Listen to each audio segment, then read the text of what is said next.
안녕하세요. 반갑습니다. 지난 시간에 이어 손익계산서의 개정 과목에 대하여 알아보겠습니다. 손익계산서는 크게 수익과 비용으로 구분할 수 있는데 수익은 매출과 영업 외 수익이 있고요.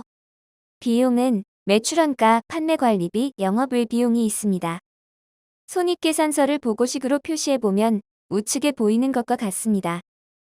매출에서 매출원가를 빼면 매출 총이익이 계산되고요.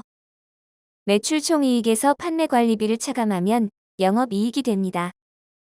영업이익은 일에서 번 돈, 이렇게 생각하시면 되고요. 일과 관련 없는 입금을 영업 외 수익, 일과 관련 없는 지출을 영업 외 비용, 이렇게 생각하시면 됩니다. 그러면 당기순이익이 계산되는데 이것을 최종적으로 남는 돈, 순이익, 이렇게 부릅니다. 보고식을 기준으로 손익계산서 개정 과목을 알아보겠습니다.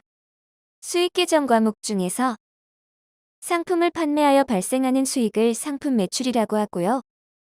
제품을 매출해서 발생하는 수익은 제품 매출이라고 합니다. 상품 매출은 판매 기업에 해당하고 제품 매출은 제조기업에 해당하는 매출 구조라고 생각하시면 됩니다. 부동산을 임대하고 발생하는 수익은 임대료 수입이라고 합니다. 상품을 매출할 경우 상품의 구입원가를 상품 매출원가라고 하고 제품을 매출할 경우 제품의 제조원가를 제품 매출원가라고 합니다. 상품 매출은 상품 매출원가와 연결되고 제품 매출은 제품 매출원가와 연결됩니다. 이어서 판매관리비를 보면 다음과 같습니다. 사무직 종업원, 영업직 종업원의 월급을 급여라고 합니다. 생산직 종업원은 임금이라 하는데 500번대를 사용합니다. 종업원의 퇴직이나 기말에 퇴직금을 설정하는 것을 퇴직급여라고 하고요. 종업원을 위하여 지출하는 회식비, 식사 대금, 축의금, 유니폼 등의 지출 금액은 복리후생비라고 합니다.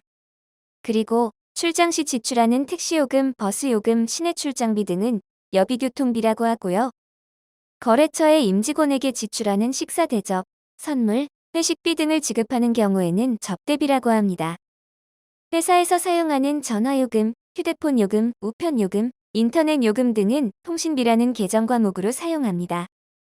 수도요금, 가스비, 난방비는 수도광열비라고 하고요. 전기요금은 전력비라고 합니다.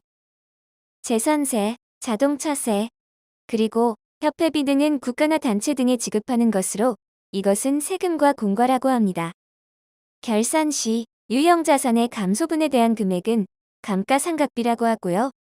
토지나 건물을 빌려서 사용하고 월세를 지급하는 것, 이것은 임차료라고 합니다. 건물이나 기계, 비품 등의 유형자산 수리비는 수선비라고 합니다. 회사에서 위험 대비 목적으로 건물이나 차량에 대하여 보험료를 지급하는데 이것을 보험료라고 합니다. 회사에서 사용하는 업무용 차량에 대한 주유비, 엔진 오일 교환비, 세차비, 차량 수리비 등 차량과 관련된 비용을 모두 합쳐서 차량 유지비라고 합니다.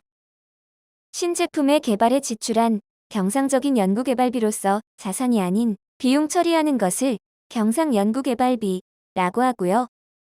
상품이나 제품의 매출 시에 지출하는 운임은 운반비라고 합니다. 종업원의 직무 향상 교육에 지출되는 금액은 교육훈련비라고 합니다. 신문 구독료, 인쇄비, 도서 구입비 등은 도서 인쇄비라고 하고요.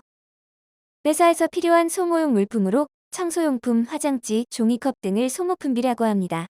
하지만 만일 대량으로 구입하여 많은 양의 수량을 보유하고 있어서 자산으로 처리하려고 한다면 소모품이라는 계정 과목을 사용해야 합니다.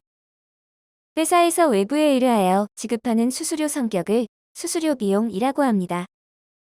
상품 판매를 위하여 각종 매체에 광고하는 비용을 광고 선전비라고 합니다. 이처럼 회사의 업무와 관련하여 지출하는 비용을 판매비와 일반 관리비 또는 판매관리비라고 합니다. 다음으로 영업 외 수익에 대해서 알아보겠습니다. 대여금이나 은행이자, 적금이자를 이자 수익이라 합니다. 주식이나 투자에 대한 배당금을 받으면 배당금 수익이라 하고요. 건물이나 토지 등을 빌려주고 집세, 월세를 받으면 임대료라고 합니다. 주식의 단가, 즉 금액이 상승하여 결산해서 주식의 평가 금액이 올라 이익이 생겼다면 주식은 단기매매증권이라 하였으니 단기매매증권 평가이익이라고 합니다. 보유 중인 외화를 환전할 때 발생하는 이익은 외환차익이라고 하고요. 영업과 관련 없이 발생하는 수수료는 영업외수익의 수수료 수익이라고 합니다. 결산에서 외화를 매매 기준율에 의하여 평가할 때 발생하는 이익은 외화환산 이익이라고 합니다. 차량이나 비품을 매각할 경우 장부상 금액보다 많이 받게 되면 유형자산 처분 이익이라 하고요. 영업과 관련 없이 주주나 임원에게 토지나 건물 등의 자산을 무상으로 증여받게 되면 회사에서는 자산 수준이익이라고 합니다. 채권자가 회사의 채무를 면제해 주는 것, 탕감해 주는 것을 채무면제이익이라고 하고요. 천재지변 등으로 자산을 소실하게 되었을 경우 보험사로부터 지급되는 보험금을 보험차익이라 합니다. 영업과 관련 없이 발생하는 소액의 이익, 이것을 잡이익이라고 합니다. 이제 영업의 비용을 같이 보겠습니다. 차입금, 대출금에 대하여 지급하는 이자는 이자 비용이 되겠습니다. 불우이웃 돕기, 각종 성금을 기탁하는 것을 기부금이라 하고요. 결산 시 단기매매증권을 장부가액보다 낮게 평가된 것을 단기매매증권 평가손실이라고 합니다. 화재나 천재지변으로 인해 자산의 손실이 발생한 것은 재해손실이라고 합니다. 유형자산을 장부가액보다 낮은 가액으로 처분하여 발생한 손실을 유형자산처 분손실이라고 합니다. 영업과 관련 없이 발생한 소액의 손실은 잡손실이라 하고요. 법인의 소득에 대하여 발생한 세금, 납부해야 할 세금을 법인세 등이라고 합니다. 자, 오늘은 손익계산서에 해당하는 계정 과목에 대하여 알아보았습니다. 손익의 계정 과목은 일상에서도 많이 사용하기도 하고요. 어디선가 들어본 적이 있어서 조금 수월하지 않았나 생각됩니다.